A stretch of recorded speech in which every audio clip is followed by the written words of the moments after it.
পশ্চিমবঙ্গ কবিতা academy আয়োজিত কবিতা উৎসব পালিত হয়ে গেল গত ৪ঠা জানুয়ারি থেকে ৬ই জানুয়ারি পর্যন্ত। গিয়েছিলাম কিছু বন্ধু এবং গুণীজনদের সান্নিধ্য পেতে। গ্রিন রুমে তাদের সাথে দেখা করে চলে গেছিলাম দর্শক আসনে।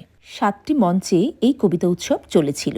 আমি অবশ্য গ্রিন রুম থেকে দর্শক আসনে মানে রবীন্দ্র সদন মঞ্চের অডিটোরিয়ামে চলে গিয়েছিলাম। আপনারা কিন্তু তা করবেন না বন্ধুরা। সিঁড়ি বেয়ে উঠে যেয়ে গেট নাম্বার 1 এবং 2 দিয়ে প্রবেশ করবেন। মঞ্চের পর্দা উন্মোচনের পরেই শুরু হয়ে গেল অনুষ্ঠান।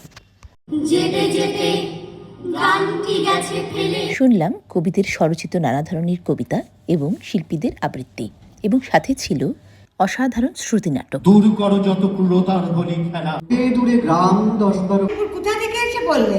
পতা করে নিনে তুমি। লন্ডনের চারপাশের পরিবেশটা ভীষণ সুন্দর লাগছিল, দেখতেই পারছেন বন্ধুরা। তারপর দেখা হলো নীলাদ্রিশেখর বসু সম্মাননা প্রাপ্ত সৌমেন চট্টোপাধ্যায় দাদার সাথে। তারপর চলল চা পান আড্ডা এবং সুন্দর একটা সময় কাটিয়ে বাড়ি ফিরে এলাম।